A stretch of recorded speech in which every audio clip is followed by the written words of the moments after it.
As the sun sets and the stars shine, the Coquí sings its timid tune, filling the lush tropical landscapes of Puerto Rico. For over 3 centuries, the peaceful inhabitants of the island were subject to cruel government abuse, economic limitations, and a lack of civil liberties from the conquering nation of Spain and then the United States. Much like the Coquí, in the 20th century, groups of courageous men and women began to rise up and make their song for liberation heard throughout the island. Dr. Gilberto Concepción de Garcia was one of them. Born July 9, 1909, in Vega Alta, Puerto Rico, Concepción de Gracia would spend his life fighting for the rights of oppressed Puerto Ricans and Latinos in both Puerto Rico and the United States of America. He would become an important lawyer, professor, journalist, civic and political leader in a period of great struggle. At the age of 27, Gilberto Concepción de Garcia would achieve much recognition and notoriety by being appointed as a legal counselor for Don Pedro Albizu Campos, the most prominent Puerto Rican political figure of the 20th century, and other members of the Nationalist Party who were being charged with treason and conspiracy to overthrow the United States government. Don Pedro Albizu Campos and the Nationalist Party of Puerto Rico sought independence from the United States, which they argued was illegal in the first place. In 1898, the island was handed over to the U.S. by Spain without any Puerto Rican representation or consent to conclude the Spanish-American War. Full-fledged capitalist transformation began to occur on the island of Puerto Rico, which resulted in the liquidation of the natives' traditions and the replacement of their language with another.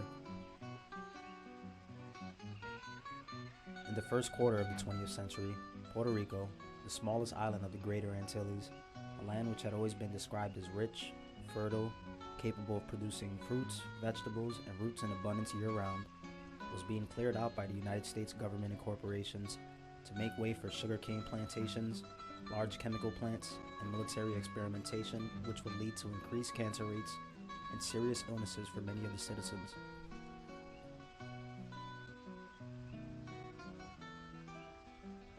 Forests were destroyed to make room for farmable areas, which were divided into zones, each featuring a product which brought in high profits. This resulted in increasing deprivation and ever-narrowing social conditions for the working masses. For many years, Don Pedro Albizu Campos and the Nationalist Party would expose the cruelty and injustice of the United States on the island. In 1936, a jury of 10 North Americans and 2 Puerto Ricans found Pedro Albizu Campos and 7 other Nationalist Party officials guilty of treason and conspiracy to overthrow the U.S. government. Concepción de Gracia was upset by the verdict, but he continued to push forward with his mission. On numerous occasions after the trial, he would try to appeal to the circuit courts in Boston.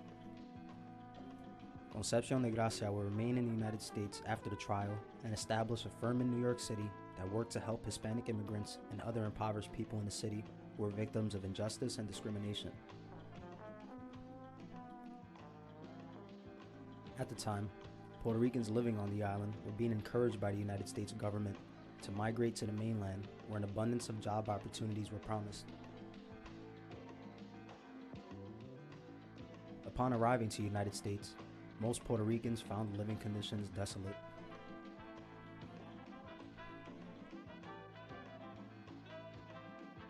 Concepción de Gracia would find that his mission to help oppressed minorities was more effective through journalism.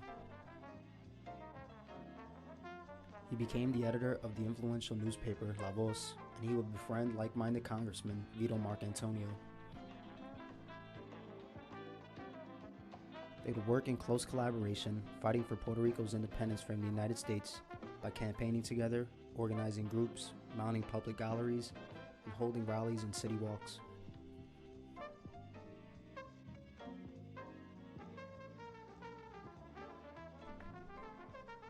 During this period, Gilberto Concepción de Garcia will play a large role in the investigation of what is known as the Ponce Massacre.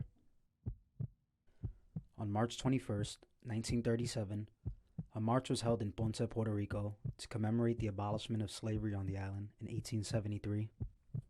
peaceful protest of Pedro Albizu Campos' incarceration was held during the event as well. The island's governor at the time, who had been appointed by the U.S., ordered a police attack on the protesters. 19 people were killed and hundreds were injured.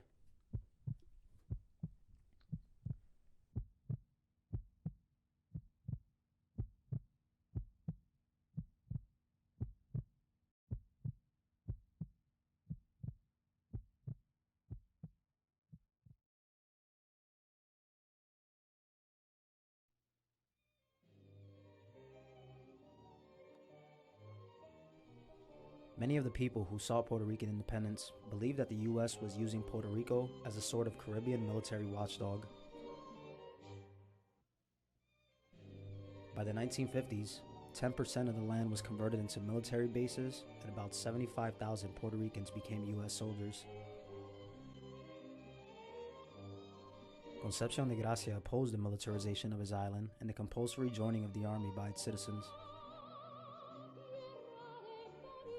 He was against Puerto Rican participation in the Korean War, and he became involved in the cases of Puerto Rican soldiers being accused of treason. He would travel to Washington, D.C. to argue in their favor and would win 23 of the cases. Distinguishing himself as a tremendously talented public speaker, Concepción de Gracia formed the PIP, or the Puerto Rican Independence Party, which was registered as an official political party and became its first president. In 1952, 15 of its members were elected to the House of Representatives of Puerto Rico. Concepción de Gracia himself joined the Senate of Puerto Rico, a position he held for 8 years. Concepción de Gracia would introduce progressive legislation on social, cultural, and political issues, including the right to vote at 18 years of age, the right to strike, and funding for the arts. He also helped to increase the wages and working conditions of Puerto Rican workers. Throughout his life, Concepción de Gracia would passionately defend the rights not only of Puerto Rican people, but victims of injustice everywhere. He would attend numerous conferences around the world speaking of independence and civil rights, and he would teach Hispanic literature at Middlebury College in Vermont. A firm believer in democracy and human dignity, Concepción de Gracia would diligently continue his fight for social liberty until his death in 1968.